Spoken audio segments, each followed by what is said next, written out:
ಈ ಕತ್ಲಲ್ಲಿ ಏನೋ ನೋಡ್ಕೊಳ್ತಿದ್ದೆ ಕನ್ನಡಿಗೆ. ಅಂದ ಚಂದ ನೋಡ್ಕೊಳ್ತಿರ್ಬೇಕಪ್ಪ ಯಾವಾಗ್ಲೂ. ಯಾರಿಗೆ ತಾನೇ ಇಷ್ಟ ಆಗಲ್ಲ ಹೇಳು. ಅದ್ರ ಬಗ್ಗೆನೇ ಇವತ್ತಿನ ಕಗ್ಗ ಕೇಳೋಣ.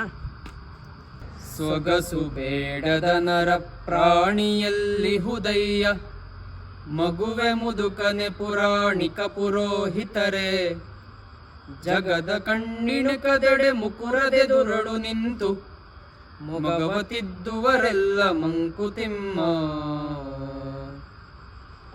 ಚಿಕ್ಕ ಮಗು ಆಗಿರಲಿ ಅಥವಾ ಮುದುಕರಾಗಿರಲಿ, ತರುಣರಾಗಿರಲಿ, ತರುಣಿಯರಾಗಿರಲಿ, ಯಾರಿಗೆ ಆದ್ರೂ ಅವರು ಬೇರೆಯವ್ರ ಕಣ್ಣಿಗೆ ಹೇಗೆ ಕಾಣಿಸ್ತಾ ಇದ್ದಾರೆ ಅನ್ನೋದ್ರ ಬಗ್ಗೆ ಒಂದಿಷ್ಟು ಕಾಳಜಿ ಇದ್ದೇ ಇರುತ್ತೆ.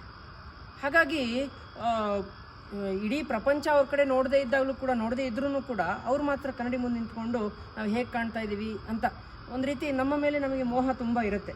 ಅಥವಾ ಬೇರೆಯವ್ರು ನಮ್ಮ ಬಗ್ಗೆ ಯಾವ ರೀತಿ ಒಂದು ಏನಂತಾರೆ ಪರ್ಸೆಪ್ಷನ್ ಇಟ್ಕೊಂಡಿರ್ತಾರೆ ಅನ್ನೋದನ್ನು ತಿಳ್ಕೊಳ್ಳುವಂಥ ಒಂದು ಕುತೂಹಲ ಎಲ್ರಿಗೂ ಇದ್ದೇ ಇರುತ್ತೆ.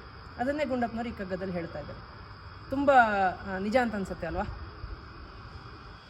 ನಮಸ್ಕಾರಗಳು.